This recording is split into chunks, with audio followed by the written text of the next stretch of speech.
తెలంగాణలో తక్కువ ఫీజులతో high quality results ఇస్తున్న ఏకైక సంస్థ తిరుమల్ ఐఏఎస్ ఇన్స్టిట్యూట్. పోసాని దెబ్బకు వైసీపీ నేతలు సజ్జల రామకృష్ణారెడ్డి, ఆయన కుమారుడు సజ్జల భార్గవ్ రెడ్డి ముందస్తు బెయిల్ కోసం ఆంధ్రప్రదేశ్ హైకోర్టును ఆశ్రయించాల్సిన పరిస్థితి ఎదురైంది.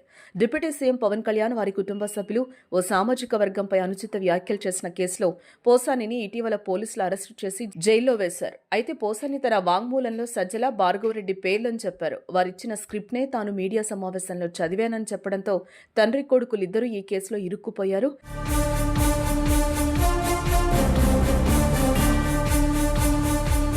వారిని అరెస్టు చేస్తారనే ప్రచారం జోరుగా సాగుతోంది.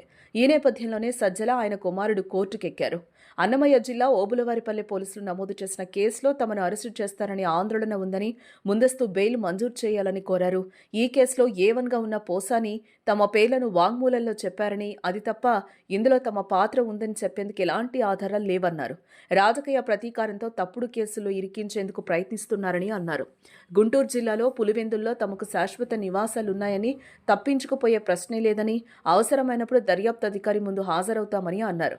కాబట్టి తమను ఈ కేసులో అరెస్టు చేయకుండా ముందస్తు బెయిల్ మంజూరు చేయాలని కోర్టులో పిటిషన్ దాఖలు చేశారు. దీనిపై న్యాయస్థానంలో విచారణ జరగాల్సిందే.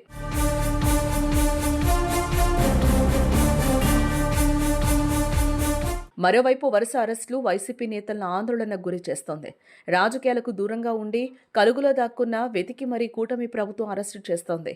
జగన్మోహన్ రెడ్డి సీఎంగా ఉన్న సమయంలో ఏ నాయకులైతే కూటమి పార్టీలో ఆ నేతలపై హద్దుమీరి ప్రవర్తించారో వారి బండారం బయటకు తీసి ఊచలు లెక్కబెట్టిస్తోంది. ప్రధానంగా CM Chandrababu, deputy CM Pawan Kalyan, మంత్రి లోకేష్లను దూషించిన వారిని వదిలిపెట్టడం లేదు. అలాగే వైసీపీ హయాంలో జరిగిన అక్రమాలపై కూడా చంద్రబాబు సర్కార్ దృష్టి పెడుతోంది. దీంతో అరెస్టులు చేసే వారి లిస్టు భారీగానే ఉన్నట్టు తెలుస్తోంది. ఆ భయంతోనే పోసాని కేసులో ముందస్తుగా కోర్టులో సజ్జల, ఆయన కుమారుడు బెయిల్ పిటిషన్లు వేశారు. మరి న్యాయస్థానం ఏం చెప్తుందో చూడాలి.